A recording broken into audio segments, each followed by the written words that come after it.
ರಾಜ್ಯದಲ್ಲಿ ಒಂದು ಕಡೆ ವಕ್ಫ್ನ ಗದ್ದಲ ಇದ್ದರೆ ಇನ್ನೊಂದು ಕಡೆ BPL ಕಾರ್ಡ್ನ ವಿವಾದ ಕೂಡ ಜೋರಾಗ್ತಾ ಇದೆ. ಆಪರೇಷನ್ ಕಮಲದ ಸದ್ದು ಕೂಡ ಜೋರಾಗ್ತಾ ಇದೆ. ಎಲ್ಲ ವಿಚಾರಗಳ ಹಿನ್ನೆಲೆಯಲ್ಲಿ ಮುಖ್ಯಮಂತ್ರಿಗಳು ಏನು ಮಾಡಿದ್ದಾರೆ, ಅಲರ್ಟ್ ಆಗಿ ಒಂದು ಮೀಟಿಂಗನ್ನು ಕರೆದಿದ್ದಾರೆ. ಹಿರಿಯ ಸಚಿವರೆಲ್ಲ ಬನ್ನಿ, ಸ್ವಲ್ಪ ಮಾತನಾಡಲಿಕ್ಕಿದೆ. ಇದೇನು BPL ಕಾರ್ಡು, APL ಕಾರ್ಡು, ವಕ್ಫು, ಆಪರೇಷನ್ ಕಮಲ, ಇಷ್ಟೆಲ್ಲ ವಿಚಾರಗಳಿದೆಯಲ್ಲ, ಚರ್ಚೆ ಮಾಡಿ ಒಂದು ನಿರ್ಧಾರಕ್ಕೆ ಬರೋಣ ಬನ್ನಿ ಅಂತ ಹೇಳಿ ಮೀಟಿಂಗನ್ನು ಕರೆದಿದ್ದಾರೆ. ಸಚಿವ doctor H.C. Mahadevappa, Dinesh Gundurao, KN Rajanna, Priyanka Kharge ಎಲ್ಲರೂ ಕೂಡ ಇಲ್ಲಿ ಹಾಜರಾಗಿದ್ದಾರೆ. ಚರ್ಚೆ ವಿಷಯಗಳು ಅಂತ ಬಂದಾಗ ನೋಡಿ, BJPಯವರು ದಿನೇ ದಿನೇ ವಕ್ಫ್ ವಿಚಾರವನ್ನು ದೊಡ್ಡದು ಮಾಡ್ತಾ ಇದ್ದಾರೆ. ರಾಜ್ಯಾದ್ಯಂತ ಪ್ರತಿಭಟನೆ ಮಾಡೋದಕ್ಕೂ ಕೂಡ ಒಂದು ಕಡೆ ರೆಡಿ ಆಗ್ತಾ ಇದ್ದಾರೆ ಅವರೆಲ್ಲರೂ ಕೂಡ. BJPಯವರು ಸಮುದಾಯಗಳ ನಡುವೆನೇ ತಂದಿಡುವಂಥ ಕೆಲಸ ಮಾಡಬಹುದು, ಅವ್ರು ಬೆಂಕಿ ಹಚ್ಚೋ ಕೆಲಸ ಮಾಡ್ತಾರವರು. ಇದರ ಬಗ್ಗೆ ಸಚಿವರು ಅತ್ಯಂತ ಎಚ್ಚರಿಕೆಯಿಂದ ಇರಿ, ಬಹಳ ಹುಷಾರಾಗಿ ಇದನ್ನು ನಿಭಾಯಿಸಿ. ಇಂತಹ ಸೂಕ್ಷ್ಮ ವಿಚಾರಗಳನ್ನು ಬಹಳ ಗಂಭೀರವಾಗಿ ಪರಿಗಣಿಸಿಕೊಂಡು ಸೂಕ್ಷ್ಮವಾಗಿ ನಿಭಾಯಿಸಬೇಕಾಗತ್ತೆ. ಜಿಲ್ಲಾ ಮಟ್ಟದಲ್ಲಿ ಶಾಸಕರೆಲ್ಲರನ್ನು ಕೂಡ ವಿಶ್ವಾಸದಲ್ಲಿ ಇಟ್ಕೊಳ್ಳಿ. ನೀವು BJP ಸಂಪರ್ಕಕ್ಕೆ ನಮ್ಮ ಶಾಸಕರು ಸಿಗದೇ ಇರುವ ರೀತಿಯಲ್ಲಿ ನೋಡಿಕೊಳ್ಳಿ. ನೀವು BPL ಕಾರ್ಡಲ್ಲಿ ಏನೇನು ಬೆಳವಣಿಗೆಗಳೇ ಆಗಿಲ್ಲ, ಯಾರ ಕಾರ್ಡು ರದ್ದು ಆಗಿಲ್ಲ, ಅಲ್ಲಿ ಸುಮ್ಮನೆ ಗೊಂದಲ ಸೃಷ್ಟಿ ಮಾಡ್ತಾ ಇದ್ದಾರೆ. ಜನರಿಗೆ ಸರ್ಕಾರದ ಬಗ್ಗೆ ತಪ್ಪು ಕಲ್ಪನೆ ಹೋಗೋದು ಯಾವುದೇ ಕಾರಣಕ್ಕೂ ಆಗಬಾರ್ದು. ಜನ ತಪ್ಪಾಗಿ ಸರ್ಕಾರದ ಬಗ್ಗೆ ಕಲ್ಪನೆ ಮಾಡ್ಕೊಳ್ಳೋದು ಬೇಡ. ಯಾರೂ ಕೂಡ ಕಾಂಟ್ರವರ್ಷಿಯಲ್ ಸ್ಟೇಟ್ಮೆಂಟ್ ಅಥವಾ ವಿವಾದಾತ್ಮಕ ಹೇಳಿಕೆಯನ್ನು ಕೊಡಬೇಡಿ. ಮಾತನಾಡಬೇಕಾದ್ರೆ ಅಳೆದು ತೂಗಿ ಮಾತಾಡಿ, ಪ್ರತಿಯೊಂದು ಶಬ್ದ ಮಾತಾಡಬೇಕಾದ್ರೂ ಎಚ್ಚರ ವಹಿಸಿ ಮಾತನಾಡೋದು ಒಳಿತು ಅಂತ ಹೇಳಿ ಮುಖ್ಯಮಂತ್ರಿಗಳು ಸಲಹೆಯನ್ನು ಕೊಟ್ಟಿದ್ದಾರೆ.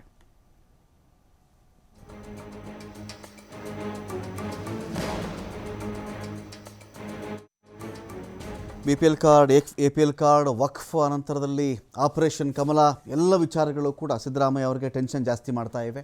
ದಿನೇ ದಿನೇ ಇವೆಲ್ಲ ದೊಡ್ಡದಾಗ್ತಾ ಇದೆಯೇ ವಿನಃ ಚಿಕ್ಕದಂತೂ ಆಗ್ತಾ ಇಲ್ಲ.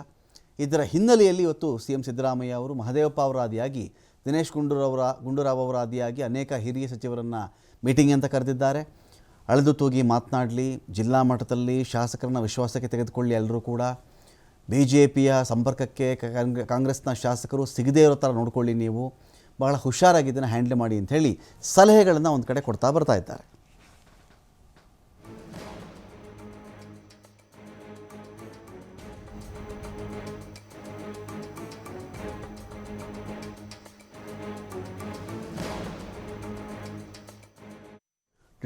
ಡೀಟೇಲ್ಸ್ಗಳಿಗೆ ಇದೀಗ ಶಿವಕುಮಾರ್ ಜೋಹಳ್ಳಿ ಇದ್ದಾರೆ. ಶಿವಕುಮಾರ್ ಜೋಹಳ್ಳಿ, ನೋಡ್ತಾ ಇದ್ದೀವಿ ಒಂದು ಕಡೆ ವಕ್ಫ್ ವಿಚಾರ, ಇನ್ನೊಂದು ಮತ್ತೊಂದು. ಇವರೇನೋ ಕೋವಿಡ್ದು ನಾವು ತನಿಖೆ ಮಾಡಿಸ್ಬಿಡ್ತೀವಿ ಸ್ವಾಮಿ, ಈಗ ಕೋವಿಡ್ದು ತನಿಖೆ ಮಾಡಿಸ್ಬಿಡ್ತೀವಿ, ಹಾಗೆ ಮಾಡ್ತೀವಿ ಹೀಗೆ ಮಾಡ್ತೀವಿ ಅಂತೆಲ್ಲ ಇವ್ರು ಮಾತಾಡ್ತಾ ಇದ್ರು. ಕೋವಿಡ್ ತನಿಖೆ ಶುರುವಾಗಿರೋ ಗೊತ್ತಿಲ್ಲ ನಮಗೆ. ಆ ತಂಡ ರಚನೆ ಮಾಡ್ತೀವಿ, ಎಲ್ಲ ಒಳಗಡೆ ಹಾಕ್ಸ್ಬಿಡ್ತೀವಿ, ಎಲ್ಲ ಬರೀ ಬಾಯಿ ಮಾತಿನ ವೀರರೇ ಜಾಸ್ತಿ ಇಲ್ಲಿ. ಇದ್ರ ಮಧ್ಯದಲ್ಲಿ ಅವರು ವಕ್ಫನ್ನು ಈ ಕಡೆ BPL ಕಾರ್ಡ್ ವಿಚಾರ ದೊಡ್ಡದು ಮಾಡ್ತಾ ಇದ್ದಾರೆ. ಈಗ ಗುಡ್ಡಕ್ಕೆ ಬೆಂಕಿ ಬಿದ್ದಾಗ ಬಾವಿ ತೋಡೋದು ಅಂತಾರಲ್ಲ, ಆ ಕಥೆ ಮಾಡ್ತಾ ಇದೆಯಾ ಕಾಂಗ್ರೆಸ್ ಅಂತ?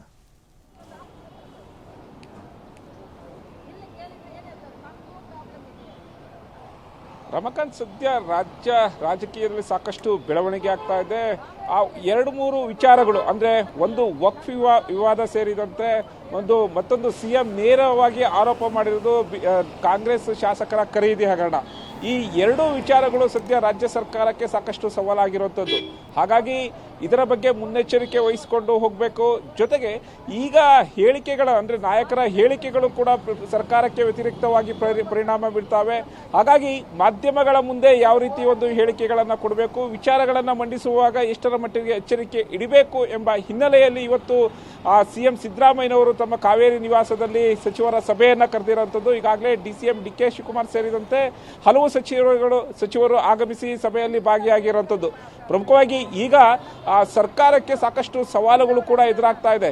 ಈಗಾಗಲೇ ವಾಲ್ಮೀಕಿ ಹಾಗೂ ಮೂಡ ಹಗರಣದಿಂದ ಸಾಕಷ್ಟು ಡ್ಯಾಮೇಜ್ ಆಗಿರೋ ಹಿನ್ನೆಲೆಯಲ್ಲಿ ಅದನ್ನು ಯಾವ ರೀತಿ ಮುಂದೆ ಬರುವಂಥ ವಿಚಾರಗಳನ್ನು ಯಾವ ರೀತಿ ಕಂಟ್ರೋಲ್ ಮಾಡಬೇಕು ಎಂಬ ಹಿನ್ನೆಲೆಯಲ್ಲಿ CM ಸಿದ್ದರಾಮಯ್ಯನವರು ಎಚ್ಚೆತ್ತುಕೊಂಡು ಆ ಸಚಿವರನ್ನು ಕರೆದು ಒಂದಿಷ್ಟು ಸಲಹೆ ಸೂಚನೆಗಳನ್ನು ಕೊಡ್ತಾ ಇರುವಂಥದ್ದು. ಈಗಾಗಲೇ ಸಭೆ ಕೂಡ ಶುರುವಾಗಿದೆ. ಅಂದರೆ ಪಕ್ಷದಲ್ಲಿ ಆಗ್ತಾ ಇರುವಂಥ ಒಂದು ಆಂತರಿಕ ವಿಚಾರಗಳು ಒಂದು ಕಡೆ ಆದರೆ, ಮತ್ತೊಂದು ಕಡೆ ವಿಪಕ್ಷಗಳ ನಾಯಕರು ಯಾವ ರೀತಿ ಒಂದು ಹೋರಾಟ ಮಾಡ್ತಾ ಇದ್ದಾರೆ, ಆ ಹೋರಾಟಕ್ಕೆ ಯಾವ ರೀತಿ ಒಂದು ತಾರ್ಕಿಕವಾದಂಥ ಅಂತ್ಯವನ್ನು ಸರ್ಕಾರದಿಂದ ಕೊಡಬೇಕು, ಸಚಿವರ ಜವಾಬ್ದಾರಿಗಳೇನು, ಶಾಸಕರ ಜವಾಬ್ದಾರಿಗಳೇನು ಎಂಬ ವಿಚಾರಗಳನ್ನು ಚರ್ಚೆ ಮಾಡೋದಕ್ಕೆ ಮಹತ್ವದ ಸಭೆಯನ್ನು ಕರೆದಿರುವಂಥದ್ದು. ಪ್ರಮುಖವಾಗಿ ಈಗಾಗಲೇ ಅಂದರೆ ಒಂದು ಅಸ್ತ್ರವನ್ನು ಈಗಾಗಲೇ BJP ಪ್ರಯೋಗ ಮಾಡಿರುವಂಥದ್ದು. ವಕ್ಫ್ ಭೂ ವಿವಾದ ಏನಿದೆ ಅದರ ವಿರುದ್ಧ ಮತ್ತೆ ಹೋರಾಟವನ್ನು ಮಾಡಲಿಕ್ಕೆ ಬಿಜೆಪಿ ನಾಯಕರು ಈಗಾಗಲೇ 3 ತಂಡಗಳಾಗಿ ತಂಡವನ್ನು ರಚನೆ ಮಾಡಿಕೊಂಡು ಹೋರಾಟಕ್ಕೆ ಸಿದ್ಧತೆ ಮಾಡ್ಕೊಳ್ತಾ ಇದೆ. ಹಾಗಾಗಿ ಬಿಜೆಪಿ ಈಗಾಗಲೇ ಸಿಎಂ ಸಿದ್ದರಾಮಯ್ಯನವರು ವಕ್ಫ್ ಭೂ ವಿವಾದಕ್ಕೆ ಸಂಬಂಧಪಟ್ಟಂತೆ ಈಗಾಗಲೇ ಸ್ಪಷ್ಟನೆಯನ್ನು ಕೊಟ್ಟಿದ್ದಾರೆ. ಅಂದರೆ ಯಾವುದೇ ರೈತರಿಗೆ ಇದರಿಂದ ಅನ್ಯಾಯ ಆಗೋಲ್ಲ, ರೈತರ ಭೂಮಿಯನ್ನು ಹಿಂಪಡೆಯೋಲ್ಲ, ಕೊಟ್ಟಿರುವಂತಹ ನೋಟಿಸ್ಗಳನ್ನು ಹಿಂಪಡೆಯೋದಕ್ಕೆ ಈಗಾಗಲೇ ಅಧಿಕಾರಿಗಳಿಗೆ ತಾಕೀತು ಮಾಡಲಾಗಿದೆ, ಸೂಚನೆಯನ್ನು ಕೊಡಲಾಗಿದೆ, ಸರ್ಕಾರದ ಆದೇಶವನ್ನು ಕೂಡ ಹೊರಡಿಸಲಾಗಿದೆ ಎಂಬ ಸ್ಪಷ್ಟನೆಯನ್ನು ಕೊಟ್ಟಿದ್ದಾರೆ. ಆದರೆ ಬಿಜೆಪಿ ಕೆಲವೊಂದು ಬೇಡಿಕೆಗಳನ್ನು ಇಟ್ಕೊಂಡು ಮತ್ತೆ ಸರ್ಕಾರದ ವಿರುದ್ಧ ಹೋರಾಟಕ್ಕೆ ಅಣಿಯಾಗ್ತಾ ಇರೋಂಥದ್ದು. ಹಾಗಾಗಿ ಆ ವಕ್ಫ್ ಭೂ ವಿವಾದಕ್ಕೆ ಸಂಬಂಧಪಟ್ಟಂತೆ ಸರ್ಕಾರಕ್ಕೆ ಇನ್ನಷ್ಟು ಡ್ಯಾಮೇಜ್ ಕಂಟ್ರೋಲ್ ಆಗುತ್ತೆ. ಆ ಡ್ಯಾಮೇಜ್ ಕಂಟ್ರೋಲ್ ಮಾಡೋದಕ್ಕೆ ಯಾವ ಅಸ್ತ್ರವನ್ನು ಪ್ರಯೋಗ ಮಾಡಬೇಕು ಎಂಬ ವಿಚಾರವನ್ನು ಒಂದು ಸವಾಲಾಗಿರೋದಾದ್ರೆ, ಮತ್ತೊಂದು ಕಡೆ ಈಗಾಗಲೇ ಸಿಎಂ ಸಿದ್ದರಾಮಯ್ಯನವರೇ ನೇರವಾಗಿ ಆರೋಪ ಮಾಡಿದ್ದಾರೆ. ಅಂದರೆ ಶಾಸಕರ ಖರೀದಿಗೆ ಬಿಜೆಪಿ ನಾಯಕರು ಪ್ರಯತ್ನ ಪಡ್ತಾ ಇದ್ದಾರೆ ಅಂತ. ಹಾಗಾಗಿ ಶಾಸಕರನ್ನ ವಿಶ್ವಾಸದಲ್ಲಿ ಇಟ್ಕೊಳ್ಳೋದು ಕೂಡ ಸಚಿವರಿಗೆ ಒಂದಿಷ್ಟು ಕಷ್ಟ ಸಾಧ್ಯಗಳಾಗ್ತಾ ಇದೆ. ಹಾಗಾಗಿ ಅವರನ್ನ ಶಾಸಕರನ್ನ ವಿಶ್ವಾಸದಲ್ಲಿ ಇಟ್ಕೊಂಡು ಯಾವುದೇ ರೀತಿ ಆಪರೇಷನ್ ಕಮಲಕ್ಕೆ ದಾರಿ ಮಾಡಿಕೊಡದಂತೆ ಎಚ್ಚರಿಕೆಯನ್ನು ವಹಿಸಬೇಕು, ಶಾಸಕರನ್ನ ವಿಶ್ವಾಸಕ್ಕೆ ತೆಗೆದುಕೊಳ್ಬೇಕು ಎಂಬ ಸೂಚನೆಯನ್ನು ಕೂಡ ಸಿಎಂ ಸಿದ್ದರಾಮಯ್ಯನವರು ಈ ಸಭೆಯಲ್ಲಿ ಶಾಸಕರಿಗೆ ಅದು ಸಚಿವರಿಗೆ ಕೊಡಲಿದ್ದಾರೆ. Ramakant, thank you Swami.